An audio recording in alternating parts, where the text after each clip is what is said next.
audit planning and materiality. So, sa audit naman po, kailangan natin magplano so that we will be able to know what are we going to do para hindi magkapalpak-palpak ang ating audit, lalo na hindi tayo malugi kasi mag-audit ka, it's a business, di ba? And mapapagod ka, malulugi ka lang, and then ganoon din mabad trip yung client mo. So there should be a planning so that we will arrive to what we call win-win situation. Okay? And then sa materiality naman, nagsama sila because when we plan, there is a limit, okay, or threshold nung dapat natin gagawin sa ating mga procedures. Okay? So we are going to discuss why adequate audit planning is essential. Bakit ba importante ang magplano pa sa pag-audit? Di na lang diretsuhin mo na, di ba? And then why or bakit pa kailangan natin ng client acceptance? Okay? And then perform initial audit planning. And then number 3, gain an understanding of the client's business and industry. Perform preliminary analytical procedures. Apply the concept of materiality to the audit. Make preliminary judgment about what amounts to consider material. Magkano ba ang material para sa'yo? Determine performance materiality during audit planning. Ano bang katanggap-tanggap or to relabor? Okay?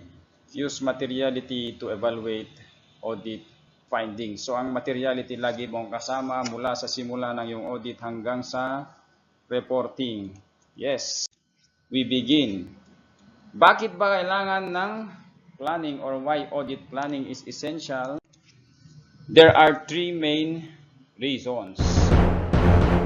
Number 1, it enables the auditor to obtain sufficient appropriate evidence for the circumstances. Okay, so kung magplano ka, malalaman mo kung ilan at gaano karami ba ang kailangan mong ebidensya para masuportahan mo yung conclusion mo later, di ba? So kung sasabihin mong unqualified, qualified, adverse, or disclaimer, you should be able to substantiate with evidence, okay? And then, of course, if you plan, you can keep your audit cost reasonable para walang madoble-doble na mga trabaho, walang hindi masyado magkaroon ng bottlenecks because you already prepared alternative situations or scenarios that you are going to take kung magkaroon man ng problema. So, parang you are traveling ahead, okay? Pagplanuhan mo. And then, of course, avoid misunderstandings with the client.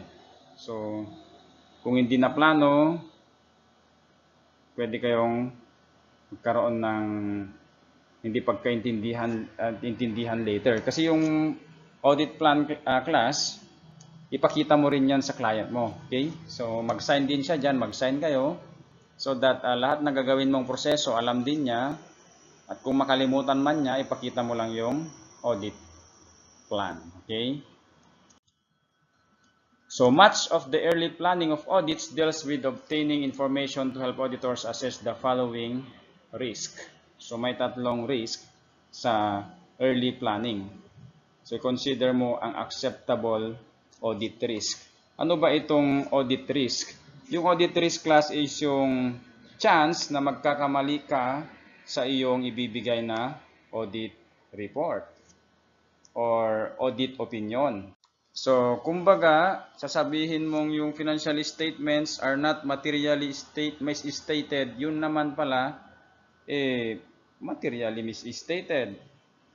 Or vice versa, sasabihin mo materially misstated yung mga account balances or the financial statement as a whole, hindi naman pala, okay? But anyway, mas maganda na yung magkamali ka na sabihin mong misstated kaysa yung sabihin mong hindi siya misstated. By and by, we will be able to learn ano yung difference na dalawa yan. And then, pangalawa naman, itong client business risk. So, pag sabihin naman natin client business risk, ito yung mga part naman ng iyong client. So, pwedeng magkaroon siya ng economic risk, compliant risk, hindi siya makasunod sa mga regulations. and then magkaroon siya ng penalty or closure ng business. Others are financial risk, operation, and then competition risk. And then of course, the risk of material misstatement. So parang alamin mo na dati, may initial ka ng kaalaman kung gaano ba yung chance or gaano ba kataas yung chance na magkaroon ng material misstatement. Kasi class, hindi naman importante or kahit may misstatement, if it's not material, hindi siya makaapekto sa decision making ng mga client or ng mga users of information, you can just let it go, okay? So wag kayong masyadong nervyoso. Maski mayroong mali sa financial statements, there are misstatements which are acceptable, okay? Halimbawa, piso lang naman, alangan naman magnervyos ka na. Piso over thousands or 1,000 over a billion or million. So those are not material. Kung isolated case naman, okay? So we have the planning an audit and designing an audit approach. Okay? So paano ba yung pagplaplano? Ito na yung 2, 4, 6, 8 na stages. Okay? So kapag ka nagkaroon na ng acceptance ng client, so or sa bago mo i-accept yung client, kailangan mo munang mag-perform ng initial audit planning. Okay? So gagawin mo mayan. Okay? Then, understand the client's business and industry. Hindi ka pwedeng basta na lang sasabak. Kailangan mo ring i-research, okay? Kung ano ba ang nature ng kanyang business, saan ba siya industry na belong. Kung hindi mo masyadong maintindihan kung saan siya business nag-operate, or wala ka talagang ka-idea at tapos gahol na yung oras, tapos yung sa team mo naman, mga kasamahan mo, wala ding expert dyan sa business niya. Halimbawa, pagmimina, ganyan. Then you should not continue with the engagement. Ganun lang yon. So, ganito lang naman kasi yan, class. Kung sa tingin mo kayang-kaya mo, then go. Kung sa tingin mo hindi mo kaya, maghanap ka ng staff or other auditor sa team ninyo na expert niya yan, then go. Okay? Or kung wala talagang nakakalam sa inyo, pero may time pa kayong mag-training, ganyan, mag-aral, go!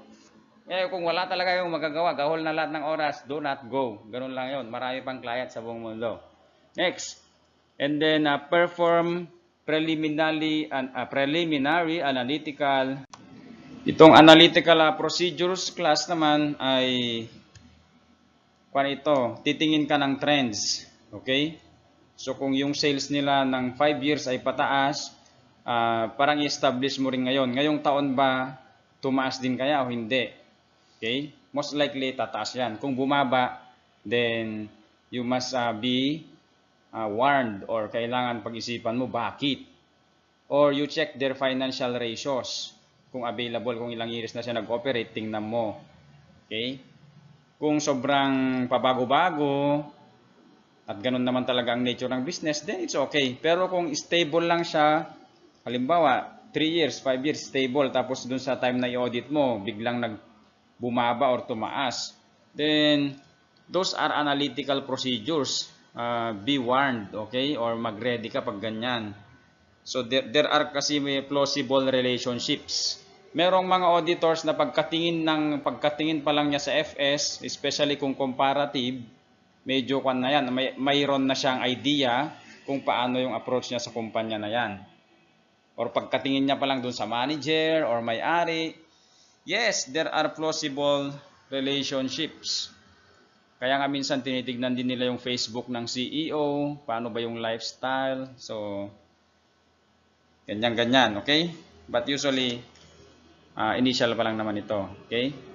So kapag ganyan, nakita mo na yung mga plausible trends, relationships, you can now set your preliminary judgment of materiality and performance materiality. Ano ba ang parang limit mo para sabihin mo na ito is hindi siya katanggap-tanggap, it should be further investigated, substantiated, hindi lang analytical procedures ang gagawin ko dito, I will have substantive testing. Okay? Kasi ang balak mo naman, mapatunayan mo yung pagdududa mo ay mali. Okay, sana nga. Kasi yung pagdududa mo is negative na idea tapos napatunayan mong tama, then kailangang mag-adjust sa financial statement. It's either sa balances or sa buong financial statement. Okay, kung gusto nila, then there's no problem. Kung ayaw nila, doon pag-usapan yung mabuti ng audit committee, the opinion now will not be qualified or unqualified. Baka meron namang mga key audit matters na, or sometimes wag ka na lang magbigay ng opinion, parang ganon. Then identify significant risk due to fraud or error. So hanapin mo rin yan or i-consider mo rin yan. Ano yung mga risk na merong pandaraya or nagkakamali. And then assess inherent risk. Itong inherent risk naman, class, is dahil sa environment ng business, andyan na talaga yan. Wala ka nang magagawa.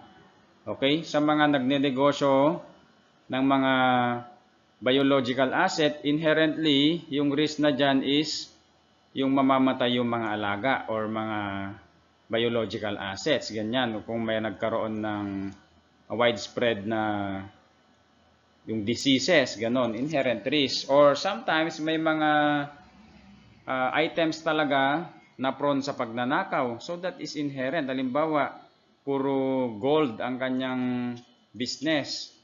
And then yung allocation ng company is walang kagwardya-gwardya, walang walang fence, lahat na wala. Okay, so inherently magkakaroon ng misstatement diyan, may mawawala. Or kung yung mga tao diyan is kulang sa training, then inherently there should be misstatement or errors like that. So consider mo na rin ngayon internal control, kagaya din ng mga sinabi ko. Okay? And then assess control risk. Okay? Because your internal control, class, malaki ang factor niyan sa pagkakaroon ng maayos na financial statements. Okay? So these are safeguards. So kung yung accountant mo is magaling, isang pan na yon, internal control na yon. Nag-aral siya mabuti, na-train siya sa industry, then malamang yung mga i-record niya tama. Pero kung yung accountant mo inaantok lagi, nako, you assess the control risk as the maximum. Okay? O di kaya ayaw niya mag-training, ganon. Ayaw niya mag-update, mag-CPD. There is a control risk na yan. And then finalize overall audit strategy and audit plan. Tirahin mo na, diskarte mo na yung overall na plano. Okay?